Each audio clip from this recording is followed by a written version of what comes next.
So, um, I've always been able to say that my family have always lived in the same area, but different roads. Um, my close family. But I can't say that anymore, I'm afraid, because my grandmother and my grandmother died about December, and my uncle died recently. These are people who I spent a lot of time with, who I would always go to see, and if they ever needed help with anything, I'd just go around there, give them company, or help them with whatever they needed. Um, it was, and I got on with these people. They were good people, but I'm afraid I'm running out of people to hang out with, to be with. I've basically burnt a bridge between me and my mum. Well, my mum and her husband. Um, so basically, I'm running out of relationships rather quickly. Um, so every so often, I'd be my mum would invite me round to hers. Um, Not that often, probably about once a week, um, maybe less than that. But she would invite me round to hers, and my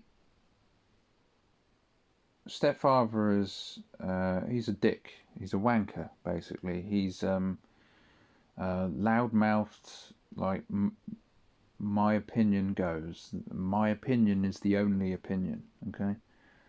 I can't stand him. He's a wanker, but I humour him. Okay. When you feel like you have no choice but to hang around with, to be around certain people like that, you have to sort of humour them. And but that obviously you can't humour someone forever. There's always a threshold, isn't there, for everybody. So now he is very he likes to say things to provoke a reaction from me specifically, because he doesn't like me. Okay, he doesn't like me. He doesn't like me coming round. But I don't come round for him. I come round because my mum invites me round, right? So he he's playing a game. He's always been playing this game, right? And I know what he's doing. I know what he's trying to do. He's trying to um, basically cause an argument, so he then has an excuse not to have. So I can't come round anymore, right? He wants that excuse, okay? And I've always been sort of, like I say, I've always sort of humoured him. I do sort of, once he reaches the threshold, I do respond, right? He does get a response out of me eventually, but it's never sort of blown up into some kind of argument, right? I didn't, I never really let it get that far. But so I have certain opinions that they don't like. They know that I have certain opinions, and they are very much like, oh, it's absolutely disgusting, all this sort of thing. And they are like, they live in a bubble. Okay, they live in a far left liberal bubble, and they don't know what's going on in the outside world. They don't know anything that's going on in the outside world. And if they are presented with facts and they are presented with evidence, okay, they dismiss it as disinformation.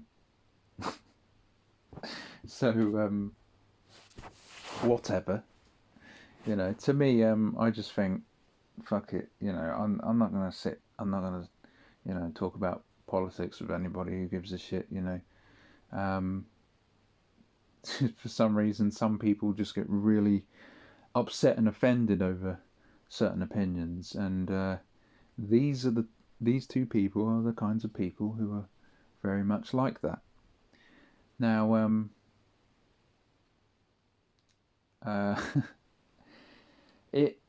I was pushed to the threshold, and on this certain occasion, where you gotta think like,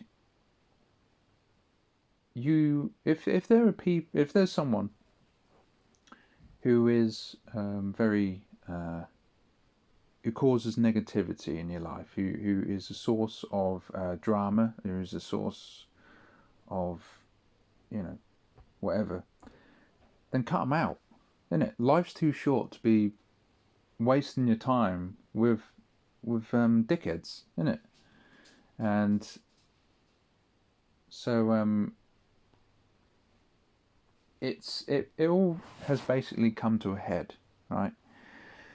So I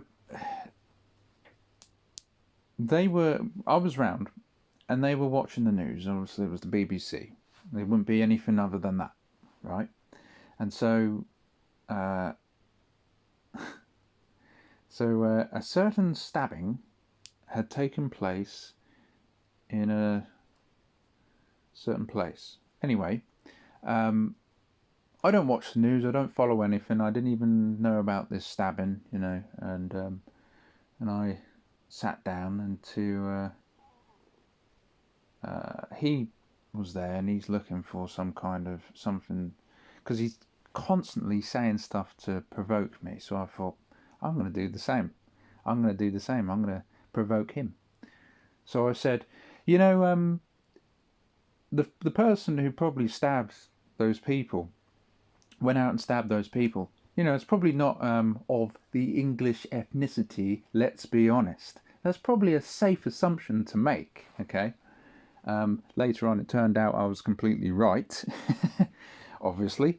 So anyway, and he goes, why the fuck would you say that for? Are you a racist? And all this sort of thing. So immediately going to anger, right? Immediately going to anger. My mum, right, is sitting there, and she's completely quiet, right? She's completely silent, as she always is. She's always, I don't understand that at all, because I think that, I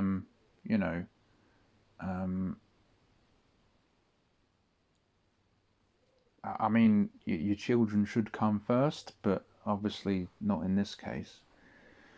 Anyway, so he immediately goes to anger, and I thought it was funny. I thought the fact that he immediately goes to anger, I just start laughing at him, because he's playing a game, right? And I know his game. I know exactly what he's doing, what he wants. He wants this to escalate into a full-blown argument, so he can say, I don't want to have anything to do with him anymore. I don't want him round anymore, right? He wants to feel like he's fully justified, okay? And so he wants it to escalate to possibly a physical confrontation. He wants to that's where he wants it to go, right? I know for a fact that that's the game he wants to play. He wants me to fall into his trap, right? And so he starts swearing at me and telling me this and that, and telling me that I'm a little shit and whatever. I just laugh at him, because I'm not going to fall into his trap, right? I'm not falling into his trap. And so the more I laugh at him, the more frustrated and the more angry he gets, right? And so he ends up falling into my trap. Yeah, so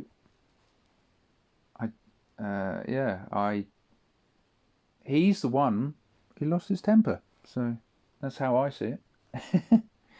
But anyway, yeah, it kept going, and then he said, "You can get the fuck out of my house." And I turned to my mum, and I said, "Well, mum, isn't it your house as well? I mean, and you're being very quiet over there. Do you not have an opinion then?" And she just kept quiet. She just looked down, and I thought, "Oh, okay. I guess I know where I stand then." So I got up and started to leave, and I said, "Well, I've got better things to do. I could, I'd much rather stay at home than spend time with you fucking twat. You, because you're a fucking twat, a wanker. I've got better things to do other than waste my time with you, you prick." And, and there you go. And that was that. And so, I mean, that's it. If you have your own opinions and you have someone who doesn't like that, who wants to start shit with you for no real reason, I mean, don't compromise. Don't compromise. Just, stick to your principles. Just say, fuck it. I'd much rather be at home. Because, if you can be at home, it's much more relaxed life, a much more chilled life. Just cut out the people who cause your issues. So I just went home. I said, fuck it. And that's it. That's it for that relationship, as far as I'm concerned. I said to my mum, "You can come round and see me any time. It's entirely up to you, but I don't think she will, because she obviously needs the stamp of approval to be allowed to come round. So I don't think she will. It's a shame that that's how it is, but like I say, I'm my own person. I don't have to put up with that shit anymore. I'm not a little boy anymore. I don't have to put up with that shit anymore." And so she called me, I think the other day, and she was nice enough to include me for she said we're going out for a meal and stuff. And but she said, he's going to be there. And I said, all right, okay. So is he going to give me an apology for his extreme overreaction? And she said, no, he will not, because you are the one in the wrong. You are the one with the racist opinion. And I said, well, I ended up being right in the end. I mean, it's not like I said anything particularly racist. It was just I made an assumption, which in the end I turned out to be fucking right. And I said, all right then, I guess we've got nothing more to talk about. So I said, okay, goodbye then. And that was that. And so it really is. It's just as simple as that. So yeah, never compromise, basically. Wait. Never compromise. Not even in the face of Armageddon. That's always been the difference between us, Daniel.